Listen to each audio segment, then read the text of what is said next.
Hello and welcome to Unparliamentary Language, a podcast that wishes it could maintain exponential growth. And how are you, Rob? I'm very well, thank you. How are you? Yeah, I'm pretty good. Holding up with isolation. Now just me and my partner, like sharing a house, so that's quite nice. Also have a new job, so I think I've now joined you as someone who works in an NHS building but remotely. Yes, precisely. It's an odd time to be starting a new job, I can imagine. It is a bit strange. Everything was like online, and not everything has quite been ready for various reasons. Although it does look like I've just got an email at 7:30 at night saying, "Here's your login details." So yeah. Right. So hopefully that means I can now get access to all the things. Awesome. Well, that's really good. Congratulations on all of that, and yeah, now you get to see the inside of the NHS like I do, and yeah, boy, is it a bit mad at the moment, but yeah, everybody's pulling together. It's really, it's nice to see everybody do their bit from wherever they are. There's a good spirit around everything, so yeah, that keeps your spirits up. We're doing things a bit differently this week. We've only got like the one headline, and I think we should just touch on this. And that is that Boris Johnson, our Prime Minister, has been admitted to hospital. Yeah, a huge story when it broke last night, just after the Queen's speech was made, the impromptu Queen's speech. Which is, I think it really hits home, doesn't it, that this virus affects every facet of people's lives. It doesn't matter how rich or how powerful you are. The virus doesn't care. And although Boris has been admitted, and apparently it wasn't an emergency admission, it was just because he had continued to show symptoms for longer than a week to 10 days. I believe he still had a high temperature and persistent cough. They sent him overnight just to see how he was doing, and he continues to run the country from there, although his second in command, which I'm going to sound bad for saying this, I only learnt this the other day, that we don't actually have an official deputy prime minister. Our last deputy prime minister was Nick Clegg. Yes, no. So this is a thing I've been discussing with some Americans online this week. Because we don't have a constitution in the way they do in the US, we don't have a clear line of succession. So obviously, if there is a deputy prime minister, he would normally take over. But as you say, the last one we had was Nick Clegg. We don't actually have a deputy prime minister right now, and this is a bit odd because I will find the link. There was a very good article I found about how we determine who's if the Prime Minister was incapacitated, who would take over. It's not as clear cut as it is in the US.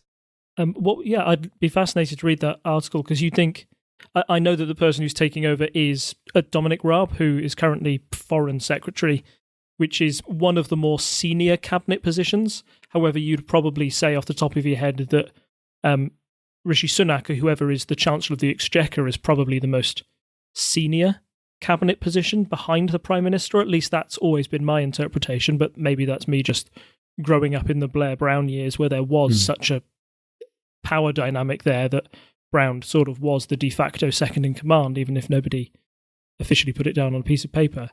But Raab's got involved, and he led the press conference today, on Tuesday.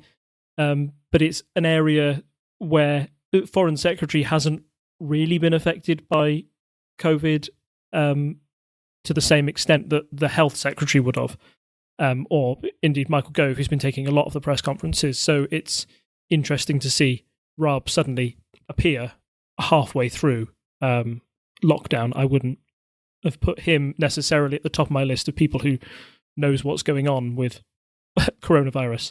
And we're also talking about a man who was surprised to learn that France was across the sea from us, or all of those Brexit things. I think the quote which they've been using for a long time on Brexit Cast was, it turns out we're rather reliant on the Dover-Calais crossing, which is, I mean, that's a tactful way of putting it, I suppose.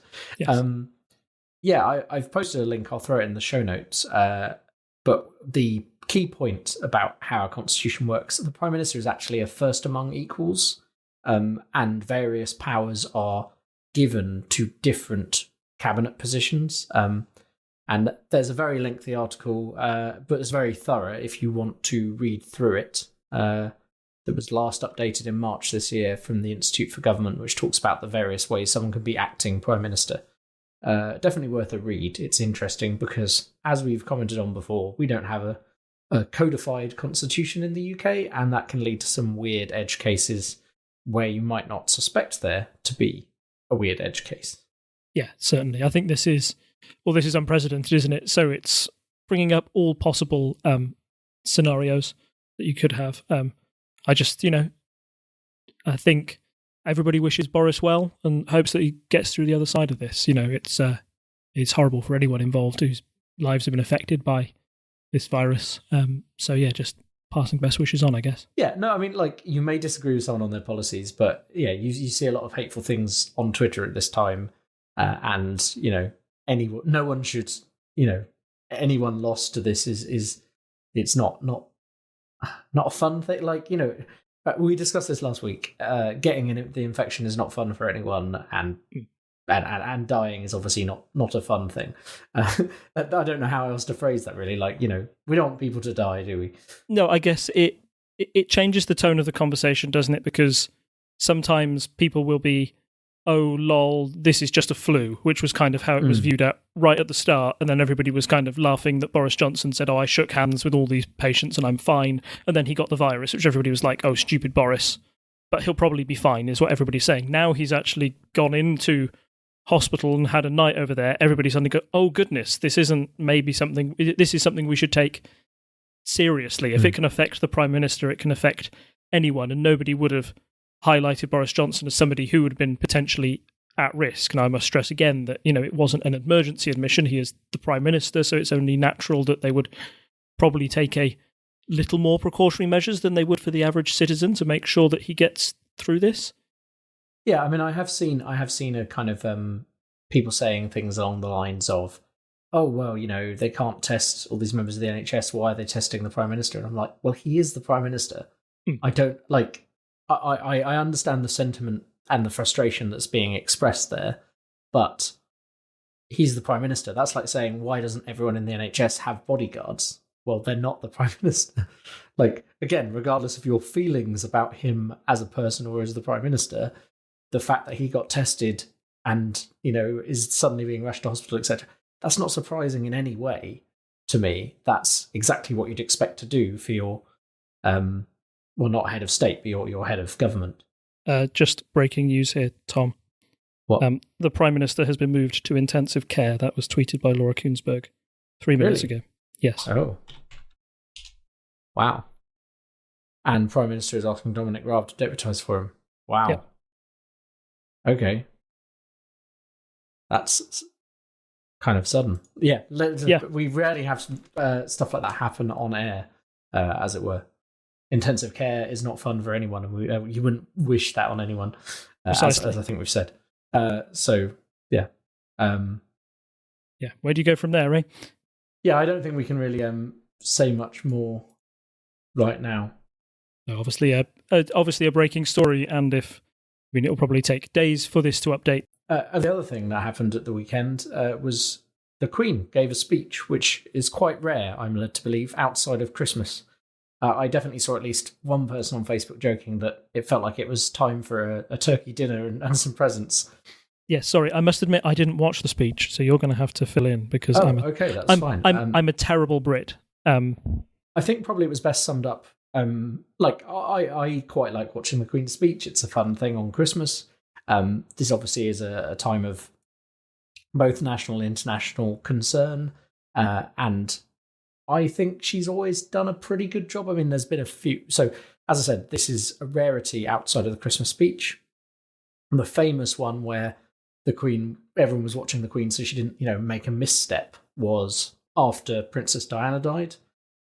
So the speech then, that had been kind of bungled, and people were watching the Queen to see if she said something that gave anything away, and the whole situation was badly handled. Whereas I think, the average Christmas speech, no one ever really complains about. Although, yes, someone has pointed out what a gift she has given us with wearing a green outfit that can be easily photoshopped. once again. But the this speech was, I mean, it was everything you wanted from a Queen's speech at a time of both national and international need. It was measured, and she was like, we'll pull together, we'll get through this. There was a specific quote I pulled out the other day. The kind of final point was, we should take comfort that while we may have more still to endure, better days will return. We will be with our friends again. We will be with our families again. We will meet again. Which, yeah, I mean, I think that's the thing. Like, we may be here for quite a while, but we're going to get through it. And, you know, talked about the NHS, you know, clap for the NHS, things like that, things that bring the country together. And at this time, you know, what we need to do is, you know, stay indoors, follow the advice, and obviously support our health services by not doing anything stupid, and just, you know, following what we're being told, which I know is, it's hard to stay inside and do these things, especially if you're an outgoing person, but you've got to do it for the common good, which is just a weird situation to be in. Yeah, and that last line, "we'll meet again," kind of echoes the line of, you know, the famous song during the war, "We'll meet again, don't know where, don't know when." And it is kind of a blitz spirit. Come on, we've been through things before as a country. We can, you know, all rally together and we'll get through this, and we will meet again. We can't tell you where, don't know when. It's all going to end, but it will happen, which is quite a good uplifting speech. And I mentioned to my partner after, you know, she'd watched it and gave her verdict, I said it was we've talked about the quirks of our constitution tonight. It's very nice to have a politically neutral head of state for times like this. The Queen may be divisive amongst, you know, if you're a Republican or you know, or somebody who supports the monarchy. But I think in general, there's a lot of people who aren't particularly soppy about the Queen suddenly going, oh goodness, it's really nice to have, you know, somebody up there who's, you know, a figurehead to say all those right things and help get us through this, give us a pep talk when we need it.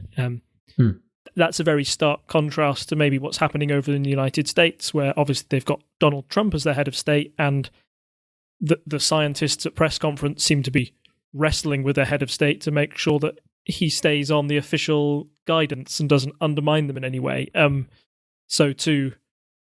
It's just the monarchy has many, you know, ups and downs, and, you know, you can say bad things and good things about it, but I certainly think in this instance it played its part to a T.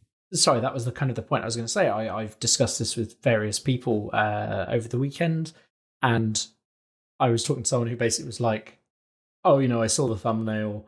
I'm a staunchly Republican person from a staunchly Republican nation, and Republican in the anti-monarchy sense and not Republican in the US party sense. And they were saying, oh, it's going to be like, you know, someone who's out of touch, a member of the aristocracy saying stuff and blah, blah, blah, blah. And then they watch the speech and they're like, oh, no, that was a really nice message. I'm glad I watched it. And I think, you know, whatever you may think about the monarchy, the Queen can give a good speech, and that's a sign that it works even outside of the UK. Other people watching it had their spirits raised. So, yeah, I think a reasonable and good thing that happened. Good evening and welcome to the bar. Join Dr. Wilco as he investigates the histories of your favourite spirits and your favourite cocktails while mixing you a drink at the bar. The other bars may be closed, but a podcast bar will always remain open. So our main story tonight is the Labour leadership contest, which we mentioned way back when in January. We had some predictions, and I think we both agreed on this prediction, and this is one of our predictions where we've been proven right. So who is the new Labour leader, Rob? The new Labour leader is Keir Starmer, the former shadow Brexit secretary for the Labour Party. Just run you down through the results of the election. Keir Starmer won in the first round of voting. So one thing about how the Labour Party conducts its elections is everybody has a vote, and they have a preference, a first preference, a second preference, and a third preference in this case, because there are only three candidates. If one of those candidates fails to get over 50%, then they'll knock out the lowest one, and then they'll have a redraw. There was a little bit of a worry amongst Labour members that, you know, if you go to a second round of votes and it's still very close after that, you might be presiding over a very split party. But in this case, Keir Starmer was able to do it on the first with a win of 56.2% and a popular vote of over 250,000, which is impressive. It shows how much Labour's membership has grown in the short time since. About, if you'd had this conversation with me about 10 years ago, you'd be looking at a very different result and a very different set of numbers. But it's incredible that a political party in 2020 can have over 250,000 people voting for one person. Yeah, it is. I mean, it's a big number, as you say. It's impressive. So that's a lot of grassroots stuff that happened under Corbyn. And I suppose, we had both guessed that Keir Starmer would take the position. And also, I got the feeling from the majority of people I know to be Labour voters and who were voting for this, that they were going for Keir Starmer. And I think the general feeling I've seen, and obviously I can only speak for a few people I've spoken to, it's not it's not a reliable cross section of the membership, but the people I've spoken to have kind of been like, they're not just saying he's a safe pair of hands. They're like, no, he's good. He's the kind of person who could take Boris to task in PMQs because he's very detail oriented, being a lawyer. He has a good background. He's someone who was a human rights lawyer. His parents were like tradespeople, so he has a mix of those things. He's not come from he's not come from through Eton or anything like that. He does represent the working class more, but isn't as divisive as Corbyn ended up being. And that's what they need right now to kind of pull Labour back together around a central person. I mean, there are always going to be people who complain that he's too like Blair or too chummy to Corbyn or whatever, but in general, I think he's kind of a middle candidate who's going to pull both sides together for the most part. Yeah, I think he's got great name recognition as well with the general public. If you were thinking about who represented Labour under Corbyn, Keir Starmer was always on the front benches and one of the more prominent figures purely because he was the shadow Brexit minister. And, I want to take you to a time before this virus was, the only thing we talked about before then was Brexit. Keir Starmer was the main voice on the Labour side, and sometimes he was one that seemed to be battling his own leader on the point, particularly when it came to freedom of movement and what should happen there.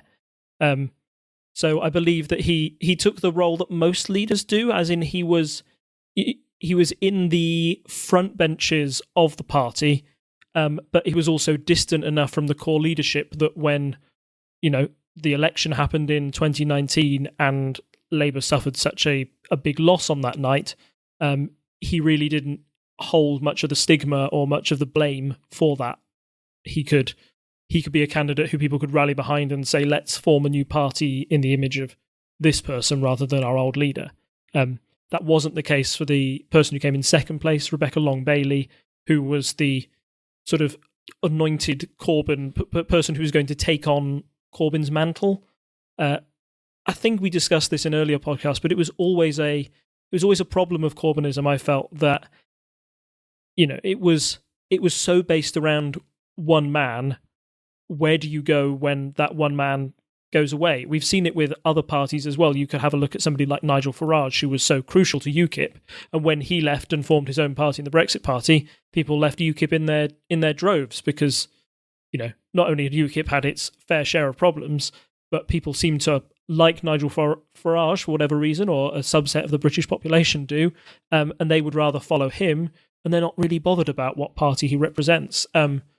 Jeremy had this way that was able to persuade a large swathe of voters to join the Labour Party, but without his sort of political style and his longevity. I think he had one of the big things that appealed to people about Corbyn when he first rocked on the scene in 2015.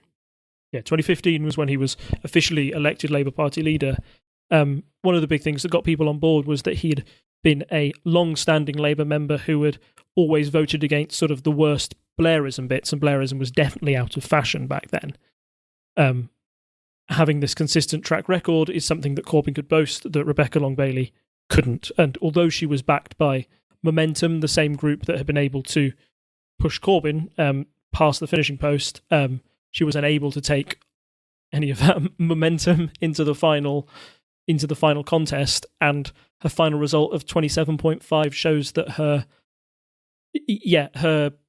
push to become Labour leader never really materialised. Looking at some early polling, there was one poll taken from early February where it looked like it was going to be 50-50 between Starmer and Bailey, but she just seemed to fade away in those last few months as Starmer kind of became the man waiting to be crowned rather than having to have any sort of real threat from the people around him. So, yeah, it's a big change for the Labour Party. It certainly is the end of an era, and that's something I'd like to discuss with you later.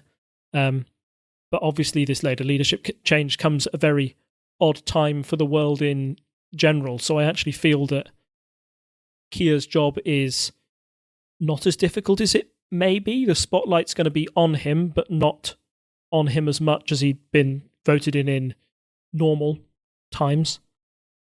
He just has to appear competent, and I think, although has to be vigilant and call up errors in the government strategy where he feels necessary, I think it's more important than ever that the government keeps a united front. I don't think Keir's suddenly going to go off the rails and say, no, everybody can go outside, it's fine. Yeah. But he might have some things to say about the level of testing or something of NHS workers, or small things about how much you can roll things out to the general public. That will be his main scrutineering role, and I think he's a man who's, like you said, he's a details man, he's a lawyer. I think he's naturally equipped to that task as the first challenge. It's not a bad one for him to face. And I think I'm right in saying he's already given a speech to the effect of, like, we stand by the government, measures have to be taken, etc., etc., etc. It's the position the country and the world is in right now. As you say, he can't. There's only so much criticism. Like, yes, maybe testing should be faster, etc., like that, stuff like that can be raised. But overall, like, he's in the middle of a crisis. There's only so much criticism he can reasonably level now that we've got lockdown and stuff like that. It's more kind of a differing of. It's kind of timescales that are the thing people are talking about now, and maybe slight underprovision here and there. But, saying, oh, well, the NHS was underfunded and therefore might struggle is not helpful right now. And that's the kind of stuff that in the aftermath, maybe he will be able to use for political points, but he's quite shrewdly not using that for political points right now. Yes, and I think it was maybe it seems harsh to criticise Corbyn so close to his departure, but that was one thing that maybe irked people, that in his final days Corbyn was kind of saying, well, I think Corbyn had said as much in an interview, like, this is why you shouldn't underfund the NHS because of what's happening now. And everybody was like, it's not really the time for that, Jeremy. We're all just trying to get this done. So, I think that Keir's had quite a good start, maybe immediately compared to his predecessor there. I'd like to just quickly touch on the deputy leader results as well. So the deputy leadership was contested between 5 candidates, which means it meant a couple more rounds of first preferences to get through. However, the main ones I wanted to focus on were Angela Rayner and Richard Bergen. Angela Rayner is a Corbynite, and so is Richard Bergen. So it was surprising that they'd both put themselves forward. Richard Bergen is actually one of the more prominent Corbyn mouthpieces during their time in leadership, and he'd always been to me not a very good one. I always found it quite surprising that he was coming forward to be deputy leader, and the end result of him picking up about 20% of the result and sliding into third place was probably a reflection of how much the party rejected him. However, it was Angela Rayner who was backed by Momentum, the Corbyn-backed group, who became the deputy leader, which shows, even though it was after 3 votes, she got the majority of 52.6%, and even on first preferences, she was far ahead of any other candidate. She had 41.7% in the first round compared to Rosina Ali Khan, who was in second place with 16.8%. So it was quite clear that there is a mandate for her to become deputy leader, and certainly shows that there is still a Corbyn wing of the party that has a very strong presence. And that's probably not a bad thing for Keir. you probably didn't want this to come across as the last election did, the last Labour leadership election did in 2015, as a coup against the leader. I don't know if you remember that one at all, between Corbyn and Owen Smith, just a year after Corbyn had taken charge. Yeah, I do remember that vaguely, but I mean, other than the fact that Corbyn won quite soundly, I felt. That's about all I could tell you now with the benefit of hindsight. Yeah, that was a good example of the Parliamentary Labour Party jumping the gun when they really didn't have another leader of anywhere near the charisma or gravitas or having the support amongst the electorate, or at least the Labour Party itself, that could defeat Corbyn. At that time, Corbyn was very much unproved. It was an unproven asset in election. All that happened was, since Corbyn had taken over in 2015, the Brexit referendum had gone in favour of leaving the European Union, and a lot of the Labour Party pinned the blame on Jeremy Corbyn, who was already seen as a divisive figure within the Parliamentary Labour Party. So they nominated a candidate to focus on, to try and get rid of him.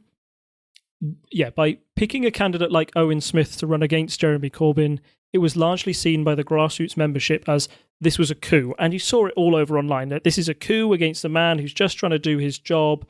The Parliamentary Labour Party should all be thrown out and replaced with momentum-based candidates. That's where all of this bad feeling kind of comes from, I feel, or a lot of it comes from that forced leadership election that happened back in 2016 that many people thought wasn't necessary, and if anything only helped to solidify Corbyn's position as like the leader, the driving force in that party. Now obviously some of that power has slipped, but it's not gone away, and by voting people like Angela Rayner in, the Corbyn wing can at least hope to steer the party behind the scenes, particularly amongst the National Executive Committee, about how they set the rules for candidates and some of the policy decisions that come with that. The National Executive Committee is instrumental in deciding what policies get to conference for members to vote on, and what might become, what might be included in a constitution later down the line. So Corbynism isn't dead by any means, but its power has certainly been reduced, but one place where it can point to its success is the deputy leadership here. Do we want to have a look at the full list of the shadow cabinet? Maybe we don't need to read out every single person, but I think it's telling, as we've said, about Keir trying to pull Labour together after a fairly, after what some people considered a divisive period under Corbyn, and I think definitely divided the country if it didn't divide people within the party. You can see, all of those people who ran against him in the leadership contest have a position, as far as I can tell. There might be someone who dropped out very early on who doesn't. But, you can see Lisa Nandy, Emily Thornberry, Rebecca Long-Bailey, I think, or was it Preet Kaur Gill you mentioned? She ran for deputy leader. She came second in the deputy leader. So she's also in there as well. So there's quite a range. Is there anyone in particular you want to pull out? Well, I think when you're talking about people who did run, there was one person we mentioned, Jess Phillips, who was from more the right wing of the party, or was at least seen as somebody who might be able to recapture that working class vote in the north, and was she's right wing within the concept of the Labour Party. She's quite left wing in other aspects, but she would come from the right wing of the Labour Party. She was seen as one of these people who might be able to recapture the working class votes that Labour had lost in the 2019 election. She pulled out of the leadership contest earlier. Basically, she did it when she realised she wouldn't have enough MPs to nominate her to get her to the final competition. But she was still one that polled fairly well in the media and seemed quite well liked. And it was one that she was like an outsider for me. I thought, okay, if her campaign gains enough momentum, she might be able to, get a challenge in, but it's more likely, as was the case in the end, that people went behind the Keir Starmer candidacy for fear of splitting that sort of kind of centre-right vote within the Labour Party. So I think Jess Phillips' admission from the list of people who've made it to the front benches is slightly odd.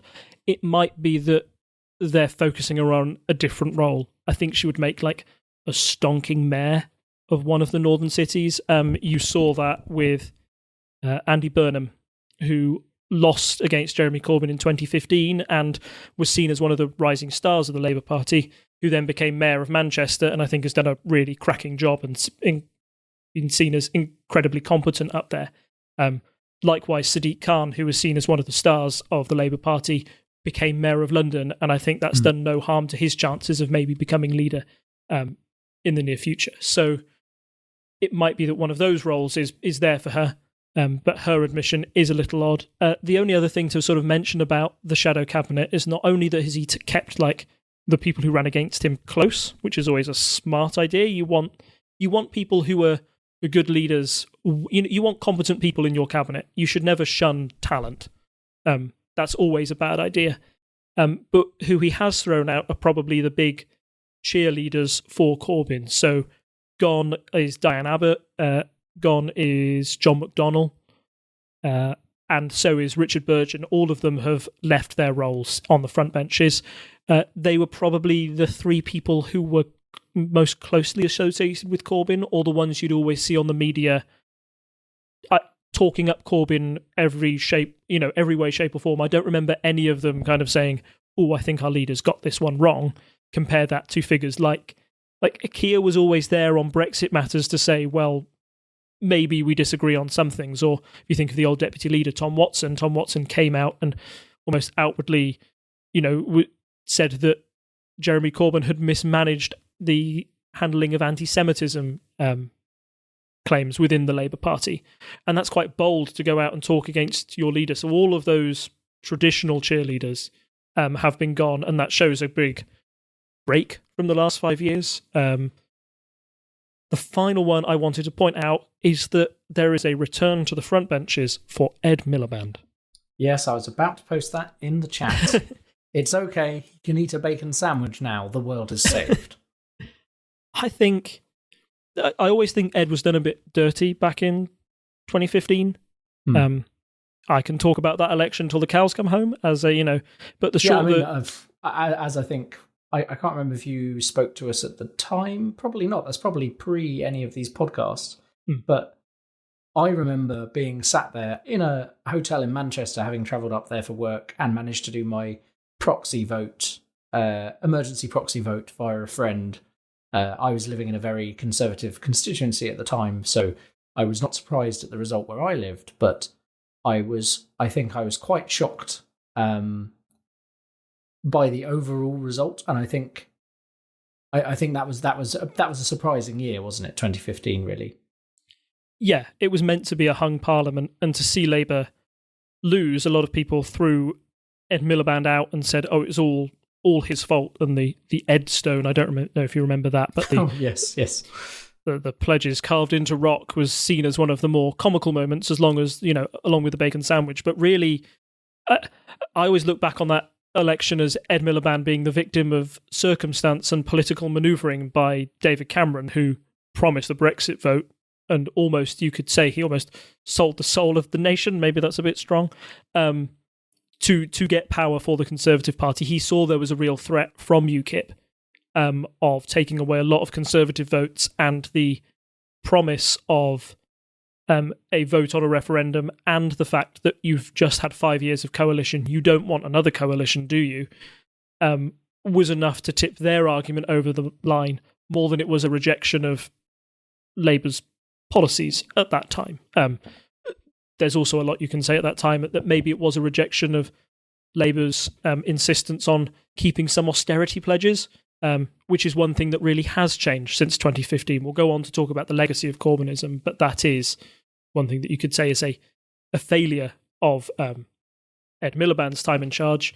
But really, Ed Miliband didn't want to do much of the austerity politics. Ed was more of a let's spend more, but felt that the political climate wanted a sensible leader with pragmatic economic policies, because that's what had won it back in 2010. The great mistake of most general elections is that you always look to the one before for answers, and people have changed their minds since then. You can't just run the 2010 election again, like Labour tried to do, because you'll end up losing it for the whole new set of ideas and values that people have picked up by 2015. But I think on a personal note, I think Ed Miliband is a stonking politician, competent. His podcast. If you get a chance to listen to that, he also comes across as a lovely bloke and very down to earth as well. So it's nice to see a familiar face on those front benches, and I think that's a very smart move by Keir to get him in his top team early. So I suppose our final thing before we move on to our quick polls update there is where is the party going from here? I've posted a kind of a Guardian opinion piece on that, which is kind of like, oh, he's competent, Keir, but where are they going? Is this... I mean, I suppose maybe the question is, how progressive do you think the policies are going to be? I know I've seen some speculation from friends of mine that it will be a case of slowly build a platform based, because they know a lot of those policies that Corbyn had were popular. So it looks like maybe they're going to slowly incorporate these things into their platform over time, as opposed to being like, it's all here at once, which may have seemed too radical to the general public, or possibly they were voting about Brexit, or they didn't like Corbyn. You know, there were multiple discussions after the last general election, but where does Labour go from here after this current crisis has dissipated? How are they going to set themselves up to try and topple the Conservatives at the next general election? So I think, number one, just the fact that Keir is competent and a air of competence will be really important for the Labour Party in both the short and the long term. We've talked about how Corbyn's led party seemed to be a party of chaos. Now, you can put that down to the way the media represented him, but also I think it's hard to argue against the fact that Labour certainly mismanaged anti-Semitism under Corbyn's time in charge.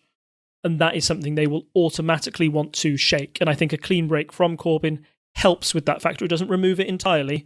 And I think they still need to show removing Corbyn from that position doesn't fix it automatically. And they will have to do a lot of hard work behind the scenes to make sure that those people involved, are removed from the party and such and such. But I think still getting rid of Jeremy Corbyn in that way, making sure that you've got competent leadership is very important, and they will hope to emphasise that. Next, I think Keir has a better relationship with the media than Jeremy Corbyn did, and that will also play into their favour. I say media, I mean the more traditional media. I think Corbyn's style was often confrontational, and Corbyn decided that he could go over the heads of the traditional media by appealing to Twitter and Facebook, where he was immensely successful. However, it did lead to, I would say, months and months of negative headlines towards Corbyn that certainly helped to build up a negative image of the Labour Party. Now, you could argue with a press in the Great Britain that naturally has more right-wing papers than it does left, that whoever Labour leader is going to get the same treatment. And you can say that, you can point to 2015 and have a look at the way Ed Miliband was treated by the papers. He was called Red Ed. You'd think that he was the next coming of Stalin, but no, once they had Corbyn in, he was the next coming. They will still emphasise these things, so I think it's unlikely that they will completely stop that act, but it'll be less vicious for Keir than it was for Corbyn. Talking about what really matters then with policy and the policies of the Labour Party, where do they go from here? With Starmer in charge, he's already positioned himself in opposition to austerity and said that Corbyn was right to position Labour as a party of anti-austerity. Now, you could argue that the Conservatives have also put themselves in that position. Boris Johnson and Jeremy Corbyn were almost competing with each other to see who could spend the most in the last general election. I think once we've got through this crisis, extraordinary spending measures are now in place that would outdo what Jeremy Corbyn proposed in his 2019 manifesto, that people are just accepting as normal, that have to happen. So it's interesting to see where the conversation goes from there after we have time to recover from the current crisis going on. But I do think Labour will probably not want to become the party of anti-austerity, and that's part of Corbyn's legacy, that the party will continue in that direction, and I think that's a big plus for them, appealing to more working class voters who want to see investment in their local services, which they can see have been slowly run down over 10 years of an austerity programme. I think the pledge to renationalise certain things, Starmer has already pledged that he will renationalise the railways, Royal Mail, water companies and energy companies, which are similar policies to Corbyn, but I don't think he's gone as far as Corbyn by saying, oh, we'll also give everybody free broadband and things like that. I think there's a slight rein back on those sort of policies. There seems to be a consensus amongst people who look at the 2019 manifesto that maybe there are plenty of reasons why Labour may have lost the 2019 election, and the unpopularity of Jeremy Corbyn may be one of them. But another factor might be that their spending pledges, people simply didn't believe that Labour could afford them in any way, shape or form. And the broadband pledge, I remember as one, although it really took the headlines, it was another one where you go, do we really need that? I would prioritise 4 or 5 other companies, as Kia has now, with water and energy and the railways, as ones you would rather nationalise than have nationalised broadband, which seemed like a rather left field idea, even in 2019. Mm. And then I think finally on the Labour Party has also got rid of one of the big monkeys on its back, purely by chance now because of the victory that Boris Johnson was able to secure. But Brexit is now a done deal in the fact that it is happening. Now, he can argue strongly against a no-deal Brexit and will probably be for a pro-deal. I think that's probably secretly the aim of the Conservative Party as well, although they will, they'll want to play tougher to show that they can, get the best deal possible for the UK and, screw them if we go out. That big, will they, won't they, or the split that was happening within the Labour Party over Brexit, I think disappears, and that helps a lot for reuniting their core base. It puts an issue that they were obviously weak on and arguably quite divided on, that their policy was unclear for a lot of the time that Brexit was up in the air. There were still question marks about how pro or anti-Brexit both Jeremy Corbyn and the Labour Party were. Having the shadow Brexit secretary be your leader means that you're going to get competent Brexit leadership when it comes to talking about a deal, and that the party will likely be united behind your vision because you practically, you were the main leader of that, and you're not going to be undermined by what your leader's saying now because you're in charge. So I think, those are the main points I would pick out for a Starmer candidacy and his leadership. But we've got a lot of time to go, and you don't know these things until you get a general election to come along for people to voice their opinion. And that is a long way away. Yes. If you had a look, I'm pulling these off the top of my head, but recent YouGov surveys put the Conservatives well ahead of Labour. I think they were polling over 50%. Now, there are a number of reasons for that, probably primarily the fact that we are in a crisis and there is a rally round the flag effect that people do, and the fact that Labour didn't really have a leader and seemed like a bit of a political non-entity at this time, which quite rightly so. Labour doesn't really have much of a say about what's going on at the moment. They were leaderless practically for a lot of the time that Bojo was putting those policies in and the lockdown in. People look for people in power to give them guidance, so they were polling quite strongly. However, I noticed that in recent YouGov polls, numbers have started to creep back down for the Conservatives as potential mismanagement of the crisis or queries about NHS workers testing, things like that, start to crop up even more. People start to doubt that, and Labour now having a united front will only help their position in the polls. So I think you'll see that rise, and I don't think you'll see the big rise and fall that we had with previous polling. The big question now, I think, is how popular Keir Starmer can remain as the leader of his party. When you were always looking at opinion polls amongst the general populace about what they thought of Jeremy Corbyn as leader of the Labour Party, almost unanimously he came out with a net negative result. Now, he was lucky that he was up against Theresa May for the majority of his time in charge, who also had a net negative result amongst the general public. So people just generally had a negative view of their leaders. His big weakness was when he came up against Boris Johnson, who had a net positive. Even though he's a very polarising figure, Boris Johnson was largely seen as a boon and a good leader for the party in the sense that he was popular. That was kind of all it took to dethrone Corbyn, in a sense. So keeping Starmer popular, and the way he'll stay popular is by being competent at the moment and keeping his nose down. That's his short-term goal. The long-term goals, as I think I've discussed, is Labour will remain the party of anti-austerity. They'll look to invest in public services, and crucially, they'll look to that they believe that those policies will crucially win them back those working-class voters that they lost in the North, that they lost to the Conservative Party. They will need to win those back again if they have a hope of winning an election. And fingers crossed, they'll hope that in the transition from Corbyn to Starmer, they're able to keep the massive amounts of support they got in the inner city areas. In 2017, Corbyn was able to. It was such a shock that night because he was able to take old Conservative strongholds in London that had been Conservative for years, but finally the people in the cities were warming up to Corbynism rather than what the Conservative Party were offering. They'll need to keep those seats as well if they hope to get back into power anytime soon. I mean, I don't think I have anything to add on this topic. I think I've said everything I wanted to say up front, but that was a very thorough view of where the Labour Party could be going after this.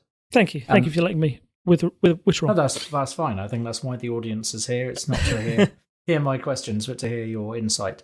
So, just before we go on to talking about the polls over in the US, which I think will be slightly different this week for reasons I'm sure you can guess, I wanted to just kind of put what is essentially an advert in here, but realistically, it's not been paid for. This is just, you may have noticed for a long time we've mentioned in our show notes that we had a recording engineer called Craig. For those of you who haven't joined in on a live stream of us recording, Craig is a Discord bot who screams "now recording" into your ears, and we have made fun out of on various podcasts across the TTSS network. And Craig has always been excellent, but I just want to kind of mention here that the developer of Craig is very responsive, excellent person who wrote this amazing bot that for $1 a month on Patreon was able to record multi-track stuff on Discord. Well, there's now a new bot called On WeCaster, which you can find at ecaster.com, which I'll link in the show notes.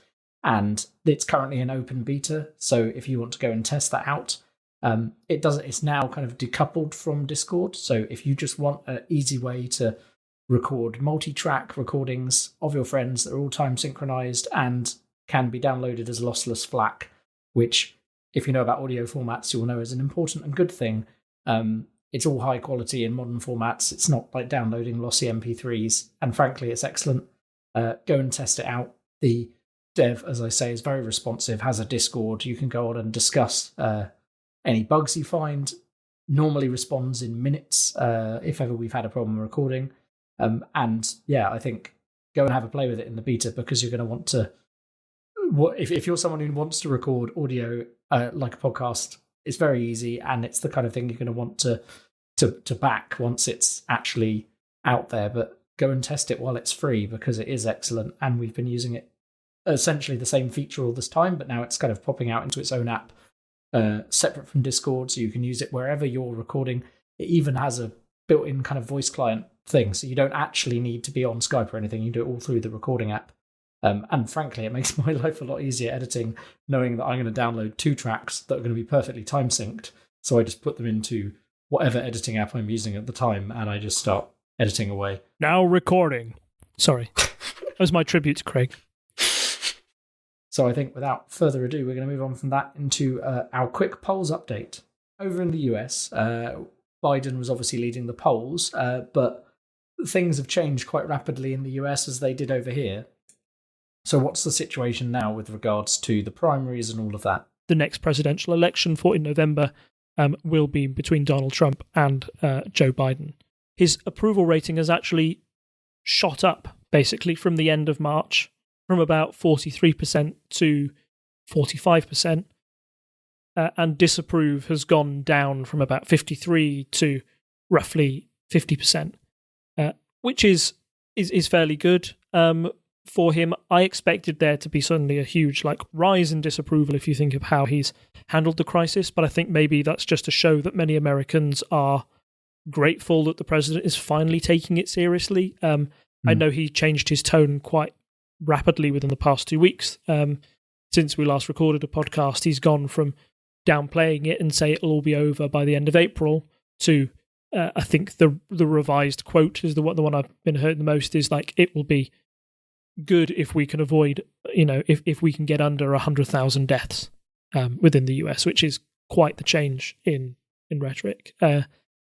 Looking at his approval ratings during this time, I think will be one of the crucial factors to seeing how the election goes in November. We touched on it last time about how Trump's handling of this crisis, will define him as a president, and what gets through here.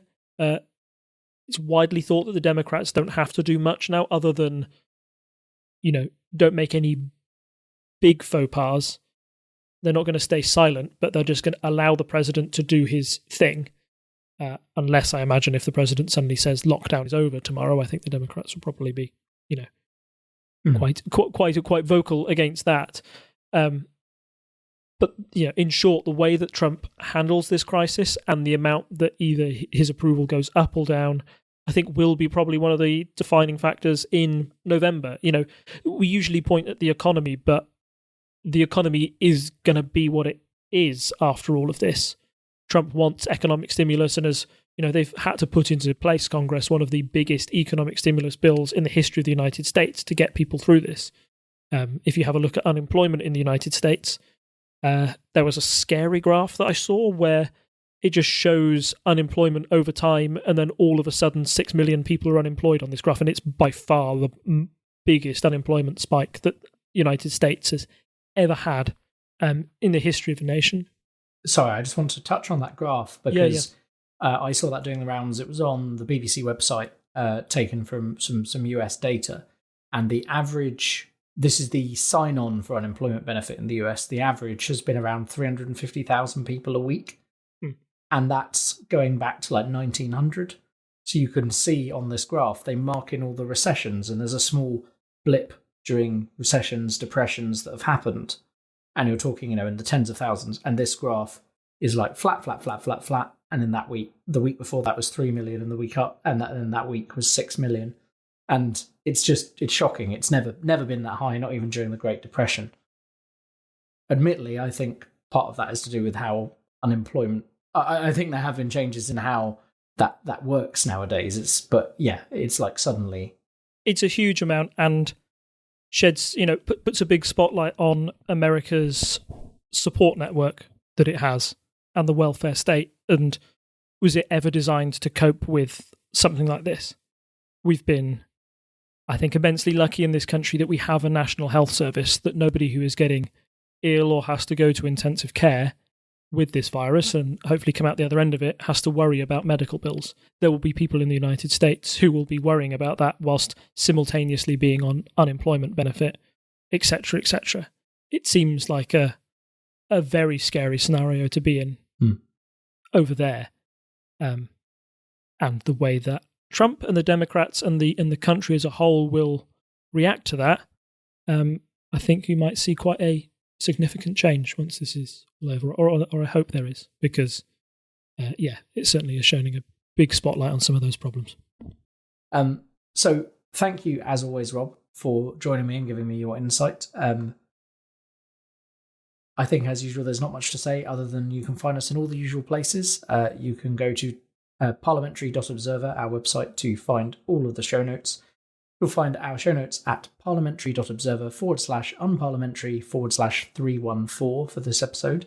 And of course, if you have some money to spare to go towards our recording costs and all of that, and hosting costs, go over to patreon.com/TTSS, where you can support all of our shows.